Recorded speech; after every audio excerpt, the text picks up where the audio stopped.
Hello everyone, myself Karan Sharma, Managing Director of IELTS Helpline Institute for Faridkot, and today we are going to make our video on writing task 2 and ਇਸ video ਦੇ ਵਿੱਚ ਆਪਾਂ ਤੁਹਾਨੂੰ ਸਭ ਤੋਂ easiest ਵੇ ਦੱਸਾਂਗੇ writing task 2 ਲਿਖਣ ਦਾ। ਇਹ ਵੀਡੀਓ ਜਿਹੜੀ ਹੈਗੀ ਹੈ ਸਪੈਸ਼ਲੀ ਆਪਾਂ ਬਿਗਨਰਸ ਬੱਚੇ ਜਿਹੜੇ ਹੈਗੇ ਆ ਜਿਹੜੇ IELTS ਜੁਆਇਨ ਕਰ ਰਹੇ ਆ ਜਾਂ ਜਿਹੜੇ ਪਹਿਲਾਂ ਗ੍ਰਾਮਰ ਕਰਦੇ ਆ, ਗ੍ਰਾਮਰ ਤੋਂ ਬਾਅਦ IELTS ਦੇ ਵਿੱਚ ਉਹ ਪਰਸਿਊ ਹੁੰਦੇ ਆ, ਉਹਨਾਂ ਦੇ ਲਈ ਵੀਡੀਓ ਬੇਸਿਕਲੀ ਬਣਾਈ ਹੈ ਕਿ ਇੱਕ ਈਜ਼ੀਐਸਟ ਵੇ ਜਿਹਦੇ ਨਾਲ ਤੁਸੀਂ 6 to 6.5 ਬੈਂਡਸ ਈਜ਼ੀਲੀ ਸਕੋਰ ਕਰ ਸਕਦੇ ਹੋ ਰਾਈਟਿੰਗ ਟਾਸਕ 2 ਦੇ ਵਿੱਚ। First of all we will talk about the categories कि what types of writing tasks 2 are there in IELTS। so writing task 2 पहला अपन पता होना चाहिए कि इस दी word limit की है। इस दी word limit होती है at least 250 words।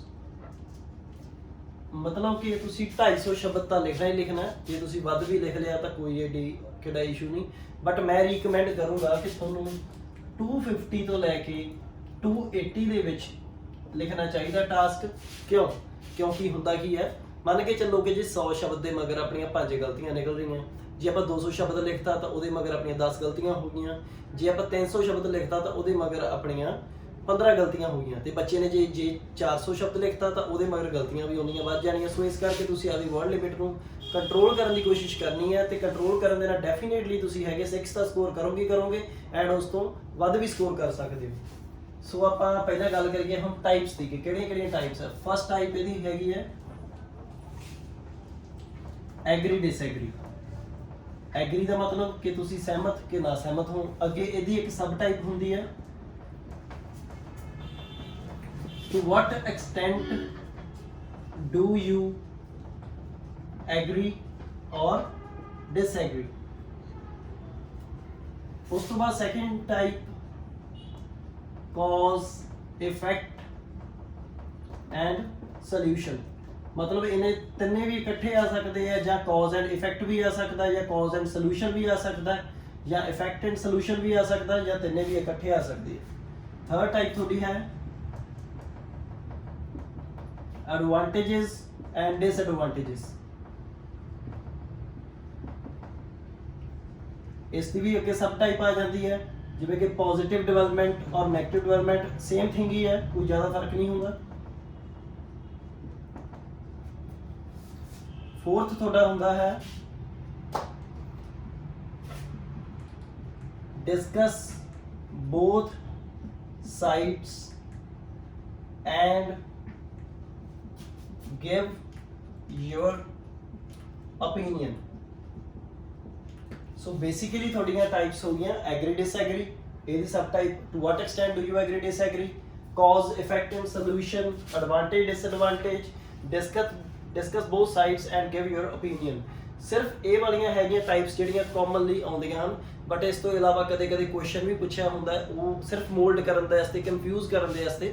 ਜਿਵੇਂ ਆਪਾਂ ਕਹਿ ਸਕਦੇ ਹਾਂ ਕਿ how true is this statement, means ਉਹ ਕੁਐਸਚਨ ਹੋ ਗਿਆ, ਠੀਕ ਹੈ। ਜਾਂ ਕਦੇ ਇਦਾਂ ਪੁੱਛਿਆ ਜਾਂਦਾ ਹੈ ਕਿ ਜਿਵੇਂ ਕਿ ਕੁਐਸਚਨ ਥੋੜਾ ਜਿਹਾ ਮੋਲਡ ਕਰਕੇ ਕਿ what is the best method ਮਤਲਬ ਇੱਕ ਸੋਲੂਸ਼ਨ ਦੀ ਟਾਈਪ ਹੀ ਹੋ ਗਈ। ਸੋ ਬੇਸਿਕਲੀ ਤੁਹਾਡੀਆਂ ਇਹੀ ਟਾਈਪਸ ਹੈ ਜਿਹੜੀਆਂ ਆਪਣੀਆਂ ਰਾਈਟਿੰਗ ਟਾਸਕ 2 ਦੇ ਵਿੱਚ ਆਉਂਦੀਆਂ। ਸੋ ਹੁਣ ਆਪਾਂ ਇਹਨਾਂ ਦੇ ਬੇਸ ਦੇ ਉੱਪਰ ਆਪਣੀ ਰਾਈਟਿੰਗ ਟਾਸਕ 2 ਜਿਹੜਾ ਹੈਗਾ ਉਹ ਇਵੈਲੂਏਟ ਹੁੰਦਾ, ਆਪਾਂ ਨੂੰ ਮਾਰਕਸ ਮਿਲਦੇ ਹੁੰਦੇ ਉਸ ਤੇ ਬੇਸ ਤੇ। ਇਹ ਬੇਸਿਕਲੀ ਆਪਣੇ ਜਿਹੜੇ ਹੈਗੇ ਆ 4 ਪੈਰਾਮੀਟਰਸ ਹੁੰਦੇ ਆ। ਫਸਟ ਹੈ GR means grammatical range, second है TR task response, CC coherence and cohesion, LR lexical resources। so we will talk about the first, that is GR means grammatical range, means ਕਿ ਤੁਸੀਂ grammar ਜਿਹੜੀ use ਕਰ ਰਹੇ ਹੋ ਉਹ correct ਹੈ। Grammar ਦੇ ਵਿੱਚ ਜਿਵੇਂ ਤੁਹਾਨੂੰ ਪਤਾ ਹੀ ਹੋਣਾ ਕਿ ਸਭ ਕੁਝ ਇਨਕਲੂਡ ਹੁੰਦਾ ਹੈ, preposition, punctuation, tenses, sentences, modals and everything which is included in grammar। so grammar ਤੁਹਾਡੀ ਜਿਹੜੀ ਹੈ ਕਰੈਕਟ ਹੋਣੀ ਚਾਹੀਦੀ ਹੈ। second one is task response। Task response ਦੇ ਵਿੱਚ ਕੀ ਹੁੰਦਾ ਕਿ ਆਪਾਂ ਨੂੰ ਜੋ ਉਹਨਾਂ ਨੇ ਪੁੱਛਿਆ, ਜੋ ਕੁਐਸਚਨ, ਆਪਾਂ ਉਸ ਕੁਐਸਚਨ ਦੀ ਜਿਹੜੀ ਨੀਡ ਹੈ ਉਸ ਨੂੰ ਆਪਾਂ ਸੈਟੀਸਫਾਈ ਕਰ ਰਹੇ ਹਾਂ। ਫੋਰ ਐਗਜ਼ਾਮਪਲ ਉਹ ਆਪਾਂ ਨੂੰ ਪੁੱਛ ਰਹੇ ਆ ਕਿ ਇਸ ਚੀਜ਼ ਦੇ ਪ੍ਰੋਬਲਮ ਦੱਸੋ, ਇਸ ਨਾਲ ਕੀ ਹੁੰਦੀ ਹੈ ਤੇ ਇਸ ਦੇ ਸੋਲੂਸ਼ਨਸ ਕੀ ਹੈ, ਐਂਡ ਤੁਸੀਂ ਲਿਖੀ ਜਾਂਦੇ ਹੋ I agree disagree means totally out of task, ਮਤਲਬ ਕਿ ਆਪਾਂ ਟਾਸਕ ਰਿਸਪੌਂਸ ਆਪਣਾ ਸਹੀ ਹੈ ਕਿ ਨਹੀਂ। ਕੋਹਰੈਂਸ ਐਂਡ ਕੋਹੀਜ਼ਨ मतलब कि तालमेल सेंटेंसिस का आपस में कितना कु है, उन्होंने आप कितना चंगे तरीके नाल लिंक किया हुआ है, कोई आप बेतुकी लाइन तो नहीं लिखी जिसका कोई मतलब ही नहीं बनता। ਮਤਲਬ ਕਿ ਆਪਾਂ ਕੋਹਰੈਂਸ ਐਂਡ ਕੋਹੀਜਨ ਦੇ ਲਈ ਜਿਹੜੇ ਆਪਾਂ ਕਹਿ ਸਕਦੇ ਹਾਂ ਕਿ ਸੈਂਟੈਂਸਿਸ ਨੂੰ ਲਿੰਕ ਕਰਨਾ ਹੈ, ਜਿਵੇਂ ਆਪਾਂ ਲਾਉਂਦੇ ਹੁੰਦੇ ਆ so that, because, that is why, therefore, ਉਹ ਸਾਰਾ ਕੋਹਰੈਂਸ ਐਂਡ ਕੋਹੀਜਨ ਦੇ ਅੰਦਰ ਆ ਜਾਂਦਾ ਹੈ। ਲਾਸਟ ਹੈ LR। LR means lexical resources. Lexical resources means ਕਿ ਤੁਸੀਂ ਕਿੰਨੀ ਕੁ ਵੋਕੈਬ ਯੂਜ਼ ਕਰ ਰਹੇ ਹੋ। ਐਂਡ ਵੋਕੈਬ ਤੋਂ ਇਹ ਨਹੀਂ ਕਿ ਤੁਸੀਂ ਔਖੇ ਸ਼ਬਦ ਯੂਜ਼ ਕਰ ਰਹੇ ਹੋ। ਵੋਕੈਬ ਮੀਨਸ ਦੈਟ ਤੁਸੀਂ ਇੱਕ ਸ਼ਬਦ ਦੇ ਵੈਰਾਈਟੀ ਆਫ ਵਰਡਸ ਕਿੰਨੇ ਯੂਜ਼ ਕਰੀ ਜਾਂਦੇ ਹੋ, ਸਿਨੋਨਿਮਸ ਤੁਸੀਂ ਕਿੰਨੇ ਕੁ ਯੂਜ਼ ਕਰ ਰਹੇ ਹੋ, ਉਹ ਤੁਹਾਡਾ ਸਾਰਾ ਵੋਕੈਬ ਦੇ ਵਿੱਚ ਆ ਜਾਂਦਾ। ਸੋ ਕਈ ਚੀਜ਼ਾਂ ਜਿਹੜੀਆਂ ਹੈ ਕਿ ਆਪਾਂ ਨੂੰ ਰਾਈਟਿੰਗ ਦੇ ਵਿੱਚ ਕਰਨੀਆਂ ਚਾਹੀਦੀਆਂ, ਜਿਹਨਾਂ ਨੂੰ ਆਪਾਂ ਡੂਜ਼ ਕਹਿੰਦੇ ਆ, ਐਂਡ ਕਈ ਆਪਾਂ ਨੂੰ ਰਾਈਟਿੰਗ ਦੇ ਵਿੱਚ ਕਦੇ ਵੀ ਨਹੀਂ ਕਰਨੀਆਂ ਚਾਹੀਦੀਆਂ, ਡੂ ਨੋਟਸ ਹੋ ਗਏ। ਸੋ ਡੂਜ਼ ਆਪਣੇ ਕਿਹੜੇ ਹੁੰਦੇ ਕਿ ਇੱਕ ਤਾਂ ਆਪਾਂ ਨੂੰ ਵੋਕੈਬ ਯੂਜ਼ ਕਰਨੀ ਚਾਹੀਦੀ। ਵੋਕੈਬ ਮੀਨਸ ਕਿ ਤੁਹਾਨੂੰ ਵੈਰਾਈਟੀ ਆਫ ਵਰਡਸ ਯੂਜ਼ ਕਰਨੇ ਚਾਹੀਦੇ ਆ, ਠੀਕ ਹੈ। ਨੈਕਸਟ ਹੈ ਸਿਨੋਨਿਮਸ। ਸਿਨੋਨਿਮਸ ਤੁਸੀਂ ਸਮਝਦੇ ਹੋ ਕਿ ਜਿਵੇਂ ਕਿ ਜਿਹੜੇ ਸ਼ਬਦ ਦਾ ਸਿਰਫ ਆਪਣਾ ਕਈ ਉਚਾਰਨ ਹੋਰ ਹੁੰਦਾ ਪਰ ਮੀਨਿੰਗ ਇੱਕੋ ਹੁੰਦਾ, ਉਹਨਾਂ ਨੂੰ ਆਪਾਂ ਸਿਨੋਨਿਮਸ ਕਹਿੰਦੇ ਆ। ਜਿਵੇਂ ਆਪਾਂ ਕਹਿ ਸਕਦੇ ਬਿਗ, ਲਾਰਜ, ਵਾਸਟ, ਐਨਾਮਰਸ, ਇਹਨਾਂ ਦਾ ਮਤਲਬ ਸਾਰਿਆਂ ਦਾ ਵੱਡਾ ਹੀ ਹੁੰਦਾ ਹੈ, ਪਰ ਆਪਾਂ ਨੂੰ ਕੀ ਹੈ ਕਿ ਇਹਨਾਂ ਦੇ ਜਿਹੜੇ ਸਪੈਲਿੰਗ ਹੈ ਉਹ ਅਲੱਗ-ਅਲੱਗ ਹਨ। And last is compound sentences. Compound sentences ਤੋਂ ਮਤਲਬ ਕੀ ਹੋਊਗਾ? ਕੰਪਾਊਂਡ ਸੈਂਟੈਂਸਿਸ ਮਤਲਬ ਕਿ ਸੈਂਟੈਂਸਿਸ ਨੂੰ ਜਦੋਂ ਆਪਾਂ ਆਪਸ ਵਿੱਚ ਜੋੜਦੇ ਹਾਂ ਤਾਂ ਉਹ ਸੈਂਟੈਂਸ ਵੱਡੇ ਬਣ ਕੇ ਕੰਪਾਊਂਡ ਸੈਂਟੈਂਸਿਸ ਬਣ ਜਾਂਦੇ ਆ। ਕੰਪਾਊਂਡ ਸੈਂਟੈਂਸਿਸ ਦੇ ਉੱਪਰ ਵੀ ਅਸੀਂ ਇੱਕ ਵੀਡੀਓ ਬਣਾਈ ਸੀ, ਜੋ ਮੈਂ ਡਿਸਕ੍ਰਿਪਸ਼ਨ ਦੇ ਵਿੱਚ ਤੁਹਾਨੂੰ ਲਿੰਕ ਮੈਂਸ਼ਨ ਕਰ ਦੂੰਗਾ, ਤੇ ਤੁਸੀਂ ਜ਼ਰੂਰ ਚੈੱਕ ਕਰ ਲਿਓ, ਤੇ ਤੁਹਾਡੇ ਜਿਹੜੇ ਹੈਗੇ ਆ ਆਪਣੇ ਵਿਚਾਰ ਕੰਪਾਊਂਡ ਸੈਂਟੈਂਸਿਸ ਦੇ ਰਿਲੇਟਡ ਬਿਲਕੁਲ ਕਲੀਅਰ ਹੋ ਜਾਣਗੇ। I am talking about compound sentences, not about the complex sentences at all. ਇਹ ਤੁਸੀਂ ਇੱਕ ਚੀਜ਼ ਦਾ ਧਿਆਨ ਰੱਖਿਓ। ਉਸ ਤੋਂ ਬਾਅਦ do not split the words. ਮਤਲਬ ਕਿ ਜੇ ਕੋਈ ਇੱਧਰ ਕਾਪੀ ਦਾ ਆਪਣਾ ਐਂਡ ਹੈ, ਆਪਾਂ ਸ਼ਬਦ ਲਿਖੀ ਜਾਂਦੇ ਆ ਤੇ ਆਪਣਾ ਇੱਥੋਂ ਕਾਪੀ ਖਤਮ ਹੋਣ ਵਾਲੀ ਹੈ, ਤੇ ਆਪਾਂ ਇੱਦਾਂ ਕਰਕੇ ਸਪਲਿਟ ਨਹੀਂ ਕਰਨਾ, ਠੀਕ ਹੈ, ਹਾਈਫਨ ਲਾ ਕੇ। Avoid short forms EG ETC, ਇਹਨਾਂ ਨੂੰ ਸਭ ਨੂੰ ਅਵੋਇਡ ਕਰਨਾ।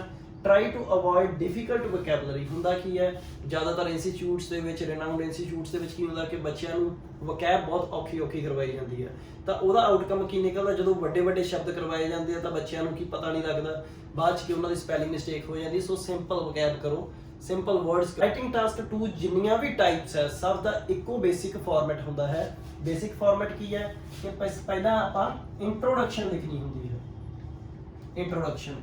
ਇੰਟਰੋਡਕਸ਼ਨ ਦੇ ਵਿੱਚ ਤੁਸੀਂ ਕੀ ਕਰਨਾ ਹੈ? ਇੰਟਰੋਡਕਸ਼ਨ ਕੁਝ ਜ਼ਿਆਦਾ ਨਹੀਂ, ਸਿੰਪਲ ਤੁਸੀਂ ਕਰੋ ਪੈਰਾਫਰੇਜ਼ਿੰਗ,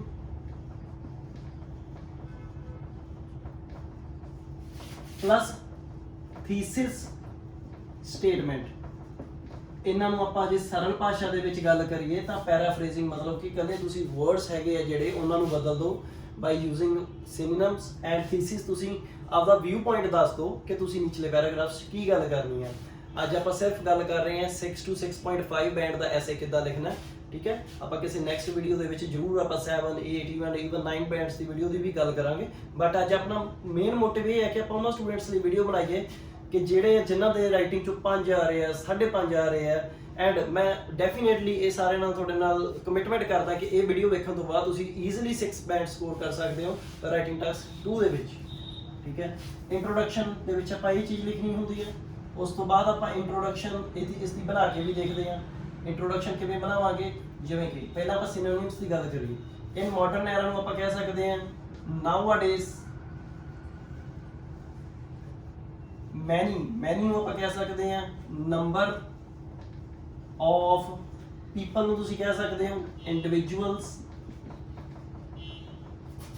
ਆਰ ਮੂਵਿੰਗ ਮਤਲਬ ਸ਼ਿਫਟਿੰਗ ਵੀ ਕਹਿ ਸਕਦੇ ਹਾਂ, ਮਾਈਗ੍ਰੇਟਿੰਗ ਵੀ ਕਹਿ ਸਕਦੇ ਹਾਂ। Are migrating from countryside areas to the urban areas। ਇਹ ਵਰਡ ਟੂ ਵਰਡ ਪੈਰਾਫਰੇਜ਼ਿੰਗ ਕੀਤੀ ਹੈ। ਪੈਰਾਫਰੇਜ਼ਿੰਗ ਹੋਰ ਵੀ ਤਰੀਕੇ ਦੀ ਆ ਸਕਦੀ ਹੈ। ਆਪਾਂ ਐਕਟਿਵ ਨੂੰ ਪੈਸਿਵ ਬਣਾ ਸਕਦੇ ਹਾਂ, ਪੈਸਿਵ ਨੂੰ ਐਕਟਿਵ ਬਣਾ ਸਕਦੇ ਹਾਂ, ਜਾਂ ਆਪਾਂ ਆਪਦੇ ਵੱਲੋਂ ਵੀ ਕੋਈ ਚੀਜ਼ ਐਡ ਕਰ ਸਕਦੇ ਹਾਂ। ਬਟ ਇੱਥੇ ਆਪਾਂ ਸਿਰਫ ਵਰਡ ਟੂ ਵਰਡ ਪੈਰਾਫਰੇਜ਼ਿੰਗ ਕੀਤੀ ਹੈ ਬਿਕੋਜ਼ ਮੈਂ ਉਹਨਾਂ ਸਟੂਡੈਂਟਸ ਦੀ ਹੈਲਪ ਕਰਨਾ ਚਾਹੁੰਦਾ ਜਿਹੜੇ 4, 4.5, 5, 5.5 ਤੇ ਅਟਕੇ ਹੋਏ ਆ, ਤੇ ਆਪਾਂ ਚਾਹੁੰਦੇ ਕਿ ਉਹਨਾਂ ਦੀ ਰਿਕੁਆਇਰਮੈਂਟ ਜਿਹੜੀ ਹੈਗੀ 6, 6.5 ਈਜ਼ੀਲੀ ਸਕੋਰ ਕਰ ਸਕਣ, ਠੀਕ ਹੈ। ਸੋ ਬੇਸਿਕਲੀ ਆਪਾਂ ਉਹਨਾਂ ਦੇ ਲਈ ਸਭ ਤੋਂ ਸਿੰਪਲੈਸਟ ਐਂਡ ਸਭ ਤੋਂ ਐਫੀਸ਼ੀਐਂਟ ਵੇ ਲਿਖਣ ਜਾ ਰਹੇ ਹਾਂ ਕਿ ਜਿਸ ਦੇ ਨਾਲ ਆਪਾਂ ਸਕੋਰ ਕਰ ਸਕਦੇ ਹਾਂ 6, 6.5। ਇਹ ਹੋਗੀ ਤੁਹਾਡੀ word to word paraphrasing. Nextly ਕੀ ਹੈ? What are the reasons. ਨਿਚਲੇ ਪੈਰਾਗ੍ਰਾਫ 'ਚ ਆਪਾਂ ਆਬਵੀਅਸਲੀ ਕੀ ਲਿਖਾਂਗੇ? ਰੀਜ਼ਨਸ ਲਿਖਾਂਗੇ, ਠੀਕ ਹੈ। ਰੀਜ਼ਨਸ ਤੇ ਆਪਾਂ ਹੋਰ ਪੈਰਾ ਇੱਕ ਬਣਾਵਾਂਗੇ, ਕਾਹਦਾ ਬਣਾਵਾਂਗੇ ਕਿ ਸਰਕਾਰ ਕੀ ਕਰ ਸਕਦੀ ਆ ਉਹਨਾਂ ਨੂੰ ਰੋਕਣ ਦੇ ਲਈ। ਸੋ ਆਪਾਂ ਇਹਦਾ ਨੀਚਲੇ ਪੈਰਾਗ੍ਰਾਫਸ ਨੂੰ ਕਵਾਂਗੇ upcoming paragraphs I will discuss। ਹੁਣ discuss ਦੀ ਜਗ੍ਹਾ ਤੇ ਬਹੁਤ ਸ਼ਬਦ ਲਗਾ ਸਕਦੇ ਹਾਂ, ਔਖੇ ਔਖੇ ਵੀ ਤੇ ਸੌਖੇ ਸੌਖੇ ਵੀ। I will explain, I will shed a light, ਠੀਕ ਹੈ। ਬਟ ਡਿਸਕਸ ਬਟ ਇਹਨਾਂ ਨਾਲ ਕੀ ਹੈ ਕਿ ਨੰਬਰ ਆਉਣੇ ਹੀ ਆਉਣੇ, ਕੋਈ ਜ਼ਿਆਦਾ ਫਰਕ ਨਹੀਂ ਪੈਣਾ। I will discuss about main reasons of this shifting along with possible solutions to solve this issue। ਹੁਣ ਮੈਂ ਥੀਸਿਸ ਸਟੇਟਮੈਂਟ ਦੇ ਵਿੱਚ ਕੀ ਲਿਖਿਆ? ਥੀਸਿਸ ਸਟੇਟਮੈਂਟ ਦੇ ਵਿੱਚ ਮੈਂ ਇਕੱਲੀ ਇਹ ਚੀਜ਼ ਲਿਖੀ ਹੈ ਕਿ ਆਪਾਂ ਠੀਕ ਹੈ ਇਨ ਦਾ ਫੋਲੋਇੰਗ ਪੈਰਾਗ੍ਰਾਫਸ ਜਾਂ ਇਨ ਦਾ ਅਪਕਮਿੰਗ ਪੈਰਾਗ੍ਰਾਫਸ, ਮਤਲਬ ਨਿਚਲੇ ਪੈਰਾਗ੍ਰਾਫ ਦੇ ਵਿੱਚ ਮੈਂ ਡਿਸਕਸ ਕਰੂੰਗਾ ਸਿੰਪਲ ਫਿਊਚਰ ਟੈਂਸ ਜਿਹੜਾ ਹੋ ਗਿਆ subject plus will plus verb ਦੀ first form. I will discuss about, about ਤੁਹਾਡੀ ਪ੍ਰੈਪੋਜੀਸ਼ਨ ਹੋਗੀ ਬਾਰੇ, ਠੀਕ ਹੈ। ਮੇਨ ਰੀਜ਼ਨਸ ਜਿਹੜੇ ਮੇਨ ਰੀਜ਼ਨਸ ਹੈ ਆਫ ਦਿਸ ਸ਼ਿਫਟਿੰਗ, ਇਸ ਸ਼ਿਫਟਿੰਗ ਦੀਆਂ ਰਿਸਪੌਂਸਿਬਲ ਆਫ, ਫਿਰ ਤੁਹਾਡੀ ਪ੍ਰੈਪੋਜੀਸ਼ਨ ਆ ਗਈ ਆਫ, ਅਬਾਊਟ, ਟੂ। ਪ੍ਰੈਪੋਜੀਸ਼ਨ ਦੀ ਵੀਡੀਓ ਵੀ ਆਪਣੀ YouTube ਚੈਨਲ ਤੇ ਪਈ ਹੋਈ ਹੈ, ਤੁਸੀਂ ਉਹ ਵੀ ਦੇਖ ਸਕਦੇ ਹੋ। ਤੁਹਾਡੀ ਪ੍ਰੈਪੋਜੀਸ਼ਨ ਕਲੀਅਰ ਨਹੀਂ, ਅਲੋਂਗ ਵਿਦ, ਫਿਰ ਪ੍ਰੈਪੋਜੀਸ਼ਨ ਆ ਗਈ possible solutions to solve this issue. ਇਹ ਤੁਹਾਡਾ ਇੰਟਰੋਡਕਸ਼ਨ ਦਾ ਆ ਗਿਆ। ਉਸ ਤੋਂ ਬਾਅਦ ਆਪਣਾ ਲੇਆਊਟ ਕੀ ਹੁੰਦਾ ਕਿ ਆਪਾਂ ਕਿਸ ਤਰੀਕੇ ਨਾਲ ਜਿਹੜਾ ਰਾਈਟਿੰਗ ਹੈਗੀ ਆ ਉਹਨੂੰ ਪਲਾਨ ਕਰਨਾ ਹੈ। ਪਹਿਲਾਂ ਤਾਂ ਆਪਾਂ ਇੰਟਰੋਡਕਸ਼ਨ ਲਿਖ ਲਈ, ਇੰਟਰੋਡਕਸ਼ਨ ਲਿਖਣ ਤੋਂ ਬਾਅਦ ਆਪਾਂ BP1 ਲਿਖਾਂਗੇ, BP2 ਲਿਖਾਂਗੇ, ਲਾਸਟ ਤੇ ਆਪਾਂ ਕੀ ਆ ਓਵਰਆਲ ਮਤਲਬ ਕਿ ਕਨਕਲੂਜਨ ਲਿਖਾਂਗੇ। ਇੰਟਰੋਡਕਸ਼ਨ ਆਪਣੀ ਹੋ ਗਈ, ਉਸ ਤੋਂ ਬਾਅਦ ਆਪਾਂ ਸ਼ੁਰੂ ਕਰਾਂਗੇ BP1। ਆਪਾਂ ਕਾਪੀ 'ਚ ਜਦੋਂ ਲਿਖਦੇ ਹਾਂ ਹਮੇਸ਼ਾ ਇਧਰਲੀ ਸਾਈਡ ਤੋਂ ਸ਼ੁਰੂ ਕਰਨਾ ਹੈ। ਕੋਈ ਵੀ ਪੈਰਾਗ੍ਰਾਫ ਜਦੋਂ ਕੰਪਲੀਟ ਹੋ ਗਿਆ ਉਸ ਤੋਂ ਬਾਅਦ ਤੁਸੀਂ ਇੱਕ ਲਾਈਨ ਛੱਡੋਗੇ, BP1 ਸ਼ੁਰੂ ਕਰੋਗੇ। BP1 ਦੇ ਵਿੱਚ ਤੁਸੀਂ ਜਿਵੇਂ ਲਿਖਣਾ ਰੀਜ਼ਨ ਲਿਖਣਾ, ਦੋ ਰੀਜ਼ਨਸ ਦੀ ਆਪਾਂ ਗੱਲ ਕਰ ਲਾਂਗੇ, ਫਿਰ ਇੱਕ ਲਾਈਨ ਛੱਡਾਂਗੇ। ਜਦੋਂ ਇਹ ਪੈਰਾਗ੍ਰਾਫ ਖਤਮ ਹੋ ਗਿਆ BP2 ਸ਼ੁਰੂ ਕਰਾਂਗੇ, ਉਹਦੇ ਵਿੱਚ ਆਪਾਂ ਕਾਹਦੀ ਗੱਲ ਕਰਾਂਗੇ, ਦੋ ਸੋਲੂਸ਼ਨਸ ਦੀ। ਐਂਡ ਜਦੋਂ ਇਹ ਪੈਰਾਗ੍ਰਾਫ ਖਤਮ ਹੋ ਗਿਆ ਫਿਰ ਆਪਾਂ ਇੱਕ ਲਾਈਨ ਛੱਡਾਂਗੇ ਤੇ ਲਾਸਟ ਤੇ ਆਪਾਂ ਗੱਲ ਕਰਾਂਗੇ ਕੰਕਲੂਜਨ ਦੀ। ਇੰਟਰੋਡਕਸ਼ਨ ਸਾਰਿਆਂ ਨੂੰ ਕਲੀਅਰ ਹੋਊਗੀ। And now we are going to talk about the BP1 and BP2 and the conclusion. So ਪਹਿਲਾਂ ਆਪਾਂ ਗੱਲ ਕਰੀਏ ਕਿ ਆਪਾਂ ਇਸ ਦਾ ਲੇਆਊਟ ਬਣਾਈਏ ਕਿ ਆਪਾਂ ਲਿਖਣਾ ਕੀ ਹੈ BP1 ਦੇ ਵਿੱਚ। BP1 ਦੇ ਵਿੱਚ we are going to mention the points related to the reasons why people are moving to the urban areas from the rural areas। so ਉਹਨਾਂ points ਬਾਰੇ ਆਪਾਂ ਗੱਲ ਕਰੀਏ। ਜਿੱਦਾਂ ਆਪਾਂ ਆਪਣੇ ਆਂਢ ਗੁਆਂਢ ਵੀ ਦੇਖਦੇ ਹਾਂ ਕਿ ਕੋਈ ਜੌਬ ਲਈ ਜਾਂਦਾ ਪਿੰਡਾਂ ਦੇ ਵਿੱਚੋਂ, ਕੋਈ ਪੜ੍ਹਾਈ ਦੇ ਲਈ ਜਾਂਦਾ, ਕੋਈ ਮੈਡੀਕਲ ਫੈਸਿਲਿਟੀ ਦੇ ਲੈਂਦਾ, ਕੋਈ ਸ਼ਾਪਿੰਗ ਦੇ ਲਈ। ਮੀਨਸ ਕਿ ਬੇਸਿਕਲੀ ਆਪਾਂ ਕੀ ਗੱਲ ਕਰਾਂਗੇ ਕਿ ਆਪਣੇ ਪਿੰਡਾਂ ਦੇ ਵਿੱਚ ਫੈਸਿਲਿਟੀਜ਼ ਨਹੀਂ ਹੈਗੀਆਂ, ਜਿਹਦੇ ਕਰਕੇ ਲੋਕ ਜਿਹੜੇ ਹੈਗੇ ਆ ਉਹ ਸ਼ਹਿਰਾਂ ਨੂੰ ਜਾਂਦੇ ਆ, ਠੀਕ ਹੈ। ਐਂਡ ਮਤਲਬ ਇਹਨਾਂ ਦੇ ਆਪਾਂ ਦੋ ਪੁਆਇੰਟਸ ਬਣਾ ਲਾਂਗੇ। ਇੱਕ ਦੇ ਵਿੱਚ ਆਪਾਂ ਐਜੂਕੇਸ਼ਨ ਐਂਡ ਹੈਲਥ ਫੈਸਿਲਿਟੀਜ਼ ਦੀ ਗੱਲ ਕਰ ਦਿੰਦੇ ਹਾਂ, ਇੱਕ 'ਚ ਆਪਾਂ ਇੰਪਲੋਇਮੈਂਟ ਦੀ ਗੱਲ ਕਰ ਲਾਂਗੇ। ਇਹ ਤੇ ਤੁਹਾਡੇ BP1 ਦੇ ਹੋ ਗਏ। ਜੇ ਆਪਾਂ ਟਾਕ ਕਰੀਏ BP2 ਦੇ ਬਾਰੇ, if we talk about the BP2, the points which we can write in the BP2 will be related to the solutions ਕੀ ਹੋਣਗੇ। ਹੁਣ ਦੇਖੋ ਜੇ ਆਪਣਾ ਸਿਰ ਦਰਦ ਹੈ ਤਾਂ ਆਪਾਂ ਨਾਰਮਲ ਜੀ ਗੱਲ ਹੈ ਕਿ ਸਿਰ ਦਰਦ ਦੀ ਗੋਲੀ ਖਾਵਾਂਗੇ, ਆਪਾਂ ਕੋਈ BP ਵਾਲੀ ਗੋਲੀ ਤਾਂ ਖਾਵਾਂਗੇ ਨਹੀਂ। ਸੋ ਜਿਹੋ ਜਿਹਾ ਆਪਣਾ ਕੋਈ ਪ੍ਰੋਬਲਮ ਹੈ ਉਹੋ ਜਿਹਾ ਆਪਾਂ ਉਸ ਦਾ ਹੱਲ ਕੱਢਾਂਗੇ। ਹੁਣ ਜੇ ਪਿੰਡਾਂ ਦੇ ਵਿੱਚ ਫੈਸਿਲਿਟੀਜ਼ ਨਹੀਂ ਹੈਗੀਆਂ ਤਾਂ ਫੈਸਿਲਿਟੀਜ਼ ਦੇਣੀਆਂ ਪੈਣੀਆਂ। ਕਿਹਨੂੰ ਦੇਣੀਆਂ ਪੈਣੀਆਂ ਤੇ ਕਿਹਨੂੰ ਦੇਣੀਆਂ ਚਾਹੀਦੀਆਂ? ਸਰਕਾਰ ਨੂੰ। ਓਬਵੀਅਸਲੀ ਗਵਰਨਮੈਂਟ ਹੀ ਜਿਹੜੀ ਹੈਗੀ ਹੈ ਫੈਸਿਲਿਟੀਜ਼ ਦੇ ਸਕਦੀ, ਆਪਾਂ ਨਹੀਂ ਦੇ ਸਕਦੇ। ਸੋ ਕੀ ਹੈ ਕਿ ਗਵਰਨਮੈਂਟ ਨੂੰ ਫੈਸਿਲਿਟੀਜ਼ ਦੇਣੀਆਂ ਚਾਹੀਦੀਆਂ। ਜੇ ਪਿੰਡਾਂ ਦੇ ਵਿੱਚ ਕੰਮਕਾਰ ਨਹੀਂ ਹੈਗਾ ਤਾਂ ਸਰਕਾਰ ਨੂੰ ਕੀ ਕਰਨਾ ਚਾਹੀਦਾ ਹੈ ਕਿ ਲੋਕਾਂ ਨੂੰ ਕੰਮ ਕਰ ਦੇਣਾ ਚਾਹੀਦਾ। ਕੰਮਕਾਰ ਵਾਸਤੇ ਸਰਕਾਰ ਨੂੰ ਕੀ ਹੈ ਲੋਨਸ ਵਗੈਰਾ ਜਿਹੜੇ ਹੈਗੇ ਆ ਲੋਕਾਂ ਨੂੰ ਦੇਣੇ ਚਾਹੀਦੇ ਆ, ਤਾਂ ਜੋ ਮੱਛੀ ਫਾਰਮ, ਪੋਲਟਰੀ ਫਾਰਮ ਜਾਂ ਖੇਤੀਬਾੜੀ ਵਾਲੇ ਜਿਹੜੇ ਆਪਣੇ ਟੂਲਸ ਹੈਗੇ ਆ ਉਹਨਾਂ ਨੂੰ ਪਰਚੇਜ਼ ਕਰ ਸਕਣ ਅਤੇ ਆਪਦਾ ਵਧੀਆ ਐਗਰੀਕਲਚਰਲ ਆਪਰੇਸ਼ਨਸ ਕਰ ਸਕਣ ਅਤੇ ਉਹ ਆਪਦੀ ਇਨਕਮ ਜਿਹੜੀ ਹੈ ਜਨਰੇਟ ਕਰ ਸਕਣ। ਸੋ ਮੈਂ ਇੱਕ ਵਾਰੀ ਪੁਆਇੰਟ ਨਿੱਕੇ ਨਿੱਕੇ ਲਿਖ ਦੇਣਾ ਇੱਥੇ। BP1 ਦੇ ਵਿੱਚ ਆਪਾਂ ਪੁਆਇੰਟ ਲਿਖਾਂਗੇ ਫੈਸਿਲਿਟੀਜ਼ ਦੇ ਰਿਲੇਟਡ,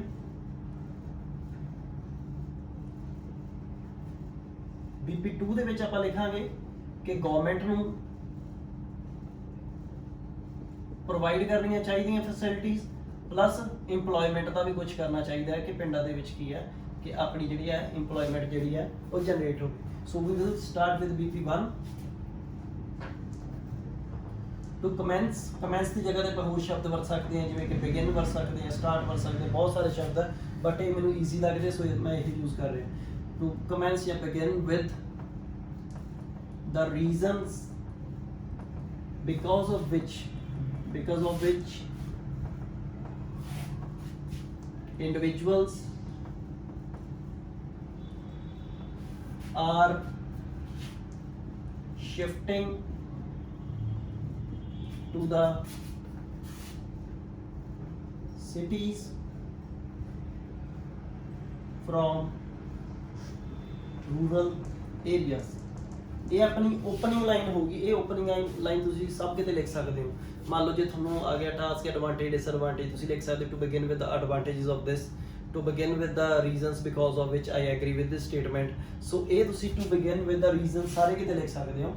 ਪੰਜਾਬੀ ਦੇ ਵਿੱਚ ਇਹ ਗੱਲ ਕਰੀ ਮੈਂ ਸ਼ੁਰੂ ਕਰਨ ਜਾ ਰਿਹਾ ਹਾਂ ਉਹਨਾਂ ਵਜ੍ਹਾਵਾਂ ਦੇ ਨਾਲ ਜਿਨ੍ਹਾਂ ਕਰਕੇ, ਬਿਕੋਜ਼ ਦੇ ਵਿੱਚ ਨੂੰ ਪੰਜਾਬੀ ਚ ਜਿਨ੍ਹਾਂ ਕਰਕੇ, ਠੀਕ ਹੈ, ਇੰਡੀਵਿਜੂਅਲਸ ਜਿਹੜੇ ਹੈ ਉਹ ਸ਼ਿਫਟ ਕਰ ਰਹੇ ਹਨ ਕਿੱਥੇ, shifting to the cities from rural areas। so first point ਦੀ ਆਪਾਂ ਗੱਲ ਕਰਾਂਗੇ। firstly ਆਪਾਂ ਪਹਿਲਾਂ ਵੀ ਜਿਵੇਂ ਓਰਲੀ ਗੱਲ ਕੀਤੀ ਸੀ ਕਿ firstly ਕੀ point ਹੈ ਕਿ ਆਪਣੇ ਪਿੰਡਾਂ ਦੇ ਵਿੱਚ facilities ਵਗੈਰਾ ਘੱਟ ਹਨ। ਸਿੰਪਲ ਆਪਾਂ ਸ਼ੁਰੂ ਕਰਾਂਗੇ।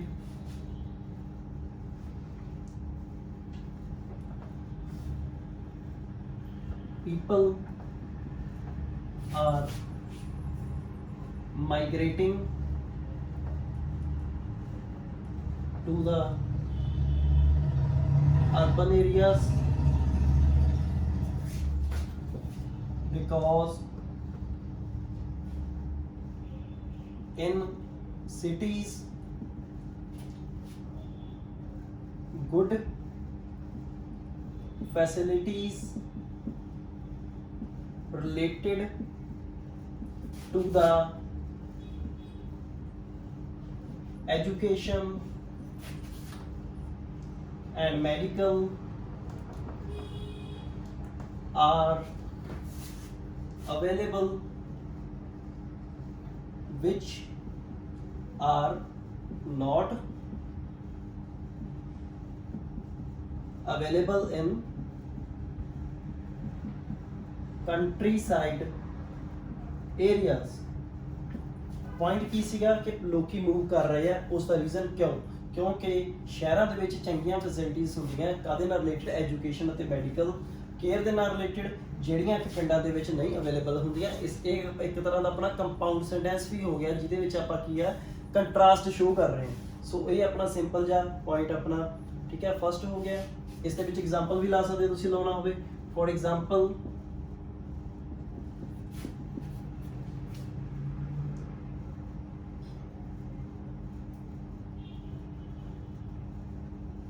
many private hospitals with advanced technology are situated in the cities। ਠੀਕ ਹੈ, ਐਗਜ਼ਾਮਪਲ ਹੋਗਾ ਜਿਵੇਂ ਕਿ ਆਪਣੇ ਚੰਗੇ ਚੰਗੇ ਹਸਪਤਾਲ ਹੈਗੇ ਜਿਹੜੇ ਸਾਰੇ ਸ਼ਹਿਰਾਂ ਦੇ ਵਿੱਚ ਹੀ ਹੁੰਦੇ ਆ, ਪਿੰਡਾਂ ਦੇ ਵਿੱਚ ਨਹੀਂ ਹੁੰਦੇ। ਹੁਣ ਆਪਣਾ ਇਹ ਹੋ ਗਿਆ ਪੁਆਇੰਟ 1। ਸੋ ਹਮੇਸ਼ਾ ਤੁਸੀਂ ਯਾਦ ਰੱਖਣੀ ਇੱਕ ਚੀਜ਼ ਕਿ ਕੋਈ ਵੀ ਪੁਆਇੰਟ ਹੈ ਉਸ ਨੂੰ ਤੁਸੀਂ ਰੀਜ਼ਨ ਮਤਲਬ ਉਸ ਦੀ ਕੀ ਵਜ੍ਹਾ ਪਲੱਸ ਤੁਸੀਂ ਉਹਦੀ ਪ੍ਰੋਪਰ ਐਕਸਪਲੇਨੇਸ਼ਨ ਪਲੱਸ ਜੇ ਹੋ ਸਕੇ ਤਾਂ ਉਸ ਦਾ ਤੁਸੀਂ ਜੇ ਐਗਜ਼ਾਮਪਲ ਜਿਹੜਾ ਹੈਗਾ ਉਹ ਹਮੇਸ਼ਾ ਲਿਖਣਾ, ਜਿਹਦੇ ਨਾਲ ਆਪਣਾ ਇੱਕ ਪੁਆਇੰਟ ਕੀ ਹੈ, ਇਹ ਜਿਹੜਾ ਇੱਕ ਪੁਆਇੰਟ ਆਪਣਾ ਕੰਪਲੀਟ ਹੋਵੇਗਾ। ਸੋ ਆਪਾਂ ਸੈਕੰਡਲੀ ਪੁਆਇੰਟ ਦੀ ਗੱਲ ਕਰੀਏ। ਸੈਕੰਡਲੀ मैं firstly secondly connector secondly in search of job opportunities many people move to the suburbs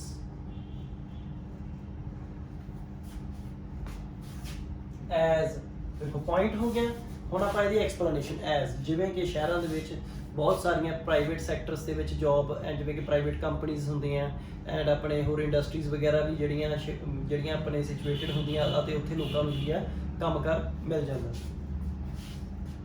as in cities many private sectors many private sector jobs and factories या आप industries भी कह सकते हैं are situated जिथे where people can get employed, मतलब कि उत्थे वो आपदा रोजगार ले सकते हैं।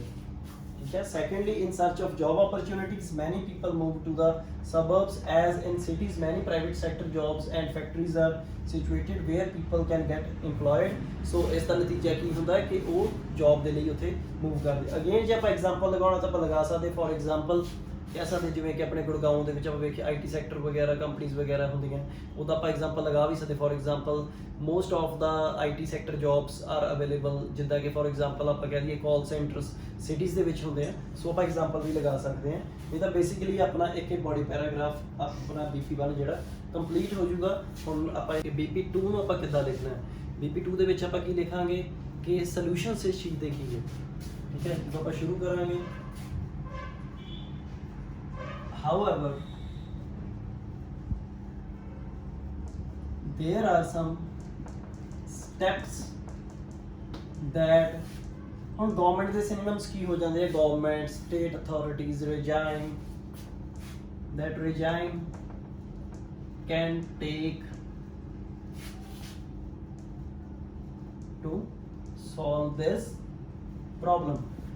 ਜਦੋਂ ਵੀ ਆਪਾਂ ਗਵਰਨਮੈਂਟ ਤੇ ਰਿਲੇਟਡ ਪੁਆਇੰਟ ਲਿਖਦੇ ਆ ਜਾਂ ਆਪਾਂ ਸੋਲੂਸ਼ਨਸ ਮਤਲਬ ਕੀ ਹੁੰਦਾ ਕਿ ਹੱਲ ਆਪਾਂ ਕੀ ਐਡਵਾਈਸ ਕਰ ਰਹੇ ਆ ਕਿ ਉਹ ਇਹ ਕਰ ਸਕਦੇ ਆ, ਉਹਨਾਂ ਨੂੰ ਇਹ ਕਰਨਾ ਚਾਹੀਦਾ, ਤਾਂ ਉੱਥੇ ਤੁਹਾਡੇ ਗ੍ਰਾਮਰ ਵਾਲੀ ਚੀਜ਼ ਕੀ ਮੋਡਲਸ ਜਿਹੜੇ ਹੈਗੇ ਆ ਉਹ ਤੁਹਾਡੇ ਕਲੀਅਰ ਹੋਣੇ ਚਾਹੀਦੇ ਆ। ਜਿਵੇਂ ਕਿ government can do this, government ਇਹ ਕਰ ਸਕਦੀ ਹੈ, ਗਵਰਨਮੈਂਟ ਸ਼ੁੱਡ ਡੂ ਦਿਸ, ਸਰਕਾਰ ਨੂੰ ਇਹ ਕਰਨਾ ਚਾਹੀਦਾ ਹੈ। ਸੋ ਮੋਡਲਸ ਵੀ ਤੁਹਾਡੇ ਕਲੀਅਰ ਹੋਣੇ ਚਾਹੀਦੇ ਆ। ਸੋ ਆਪਾਂ ਇੱਥੇ ਆਪਾਂ ਪੁਆਇੰਟ ਸ਼ੁਰੂ ਕਰਦੇ ਹਾਂ। ਫਸਟਲੀ ਸੈਕੰਡਲੀ ਆਪਾਂ ਅਰਲੀਅਰ ਪੈਰਾਗ੍ਰਾਫ ਦੇ ਵਿੱਚ ਯੂਜ਼ ਕਰ ਲਿਆ। ਇੱਥੇ ਆਪਾਂ ਦੁਬਾਰਾ ਤੋਂ ਸੇਮ ਕਨੈਕਟਰ ਨਹੀਂ ਸ਼ੁਰੂ ਕਰਾਂਗੇ, ਨਹੀਂ ਯੂਜ਼ ਕਰਾਂਗੇ। Government should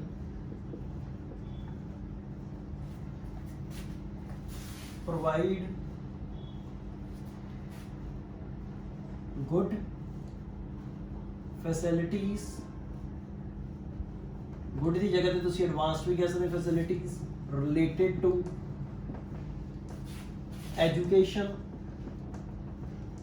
and medical care, ਤਾਂ ਜੋ so that ਲੋਕਾਂ ਨੂੰ ਸ਼ਹਿਰਾਂ ਦੇ ਵਿੱਚ ਆਉਣ ਦੀ ਲੋੜ ਹੀ ਨਾ ਪਵੇ, so that people need not travel, ਔਰ ਤੁਸੀਂ ਕਹਿ ਸਕਦੇ ਹੋ ਇੱਥੇ migrate ਜਾਂ shift ਵੀ ਕਹਿ ਸਕਦੇ ਹੋ to the cities। ਠੀਕ ਹੈ, ਇਹ ਚੀਜ਼ ਇਹ ਆਪਣਾ ਪੁਆਇੰਟ ਹੋ ਗਿਆ, ਫਸਟ ਪੁਆਇੰਟ ਹੋ ਗਿਆ।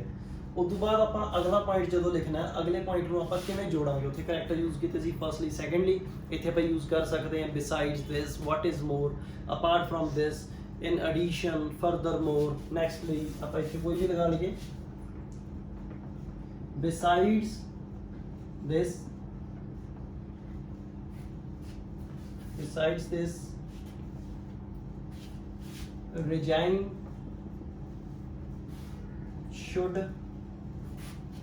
provide loans and subsidies to the villagers, just by which they can become self-employed by setting up their small scale businesses। ठीक है, ਇਸ ਤੋਂ ਇਲਾਵਾ ਜਿਹੜੀ ਸਰਕਾਰ ਹੈ ਉਸ ਨੂੰ ਲੋਨਸ ਐਂਡ ਸਬਸਿਡੀਜ਼ ਵਗੈਰਾ ਪ੍ਰੋਵਾਈਡ ਕਰਨੇ ਚਾਹੀਦੇ ਆ ਕਿ ਇਹਨਾਂ ਨੂੰ ਵਿਲੇਜਰਸ ਨੂੰ, ਤਾਂ ਕਿ ਉਹ ਸੈਲਫ ਇੰਪਲੋਇਡ ਮਤਲਬ ਕਿ ਉਹ ਸੈਲਫ ਇੰਪਲੋਇਡ ਹੋ ਜਾਣ, ਆਪਦੇ ਸਮਾਲ ਸਕੇਲ ਬਿਜ਼ਨਸ ਵਗੈਰਾ ਨੂੰ ਜਿਹੜੇ ਹੈਗੇ ਆ ਓਪਨ ਕਰ ਸਕਣ। ਫੋਰ ਐਗਜ਼ਾਮਪਲ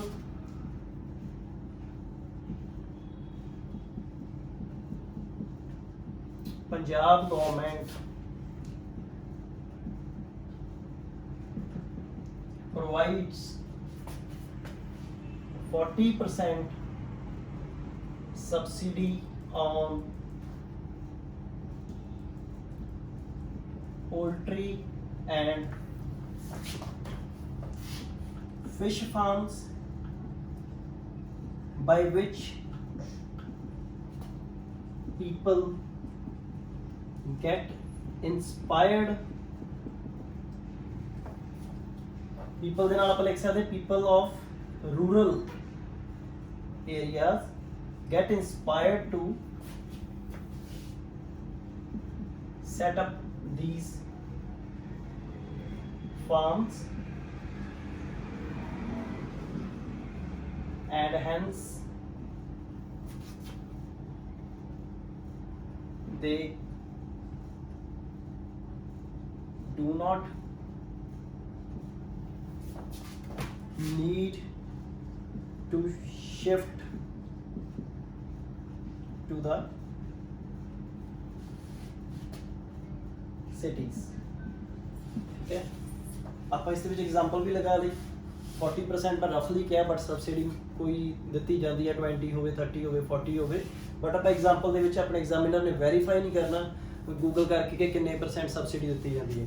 ਸੋ ਇਹ ਆਪਣਾ ਹੋ ਗਿਆ BP2 ਦੇ ਬਾਰੇ। ਮੈਂ ਦੁਬਾਰਾ ਤੋਂ ਸਾਰਾ ਦੱਸ ਦੂੰਗਾ। ਪਹਿਲਾਂ ਤੁਸੀਂ ਗੱਲ ਕਰਾਂਗੇ ਕਿ ਹਾਊ ਐਵਰ देयर आर, ਇੱਥੇ ਆਪਾਂ ਲਾਈਨ ਵੀ ਛੱਡਣੀ BP1 ਤੋਂ ਬਾਅਦ। There are some steps that regime can take to solve this problem।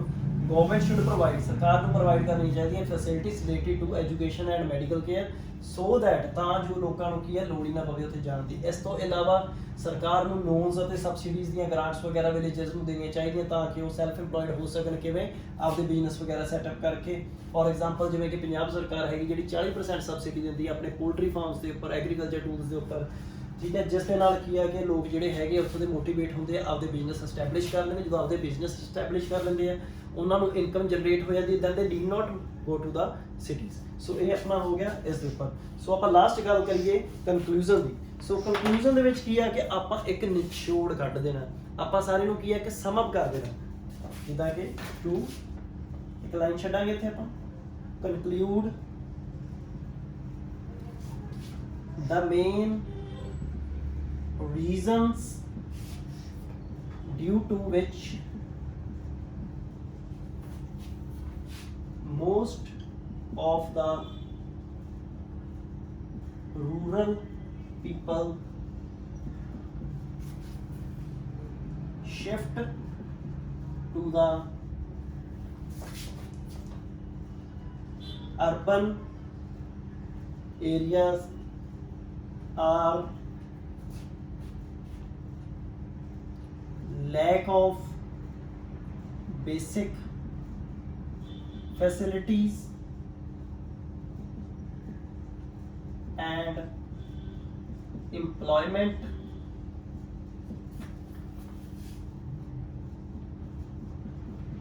opportunities in their area।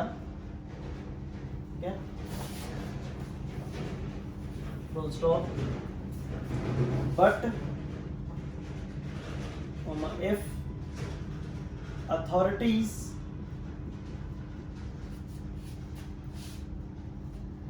take some suitable steps, then this problem can be